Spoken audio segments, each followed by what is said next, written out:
A very good morning and welcome to this morning's edition of the Talk of the Town. Bringing you the Talk of the Town this morning for the Newsfirst team, I am Jaimal Ratnayaka and I'm joined by Kusum Wijetilleke, SJB Working Committee member. A very good morning to you, Kusum, and welcome on the show. Thank you very much. Good morning to everyone. Thanks, Jaimal. Thanks for having me. Kusum, we are in conversation on the 4th of January. It is a brand new year, 4 days into the new year as well, but we know that the issues in Sri Lanka are far from over, and the general public are bearing fruit of the VAT hike that came into effect from the 1st of January as well. So give me a prognosis, Kusum, of what Sri Lankans and the larger population can expect from Sri Lanka's economy in 2024. It seems the larger population can expect more taxation, right? So the government is in this process of increasing government revenue, but it's election year. So maybe there'll be some things changing. But at the same time, I think it's important to note that just because there are elections,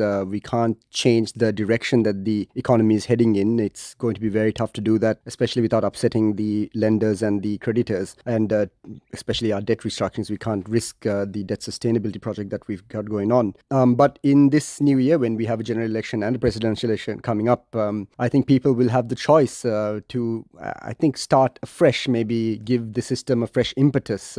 I think we've already seen one of our country's most successful and richest men, Mr. Dhamminga Pereira, who's also thrown his hat into the ring.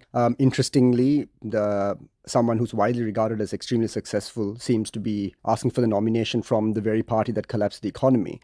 So this sort of raises some interesting questions, right? I mean, for example, Mr. Dhamminga Pereira would have, I'm sure, made some comments about the previous policies of the Gotabaya Rajapaksa tax administration. Did he not, or did he? I mean, what did he have to say about the tax reductions? What did he have to say about the agricultural policy? So, and it's quite amazing that he was front and center at the convention, also at the SLPP. So this sort of sends a strange message. I mean, if you have an elite member of Sri Lanka's business community that's also very comfortable with the SLPP, that crashed the economy, I think it's sure to raise people's eyebrows. And in this coming year, I think people will have to be very careful about how they go through the various prospectus and proposals that all the political parties put forward. The SJB, the party I'm a working committee member of the SJB, we want to reflect ourselves as the how I call it, the responsible custodian of the economy. So maybe some people may be not excited by the SJB. Maybe they think we're not radical enough. But I think the fact of the matter is that people are looking for a solution that is both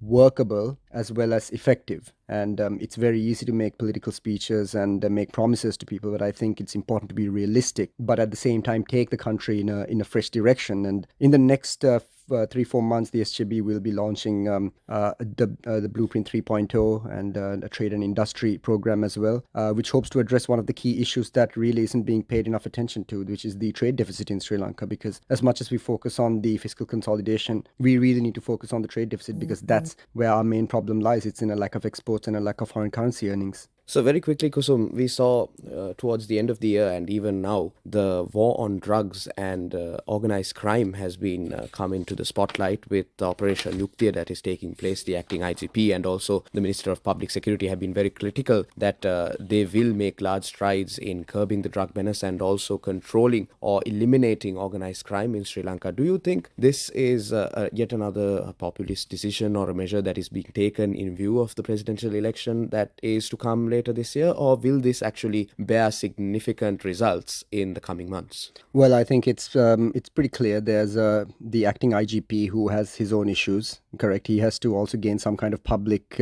trust now, because there's all sorts of issues surrounding him. The ruling party also has to take the focus away from the economy, right? So this is something that's happening throughout the world, where a political party whose economic platform is just not getting any hits with the people. The people aren't buying it. In that case, they have to shift to some kind of cultural or a values-based proposition. So in Sri Lanka's case right now, it's this drug menace. I don't know what it's trying to achieve. I think it's great to get some drugs off the street, but the fact of the matter is that there is a supply problem and a demand problem, and the demand problem is really the challenge. I think this drug war is something that's been seen throughout the world, various amounts of success and failures about this. Have we seen major arrests in customs, for instance, that where these drugs come in? What about the major drug runners living abroad? What about the ministers and MPs that have been implicated in the drug trade? These are the things that need to be resolved. I think arresting a few children, I guess teenagers, young adults in three-wheelers and taxis, with a few grams of marijuana in their pockets or heroin, I don't think that's really going to solve the problem. It may make people feel a little better, it may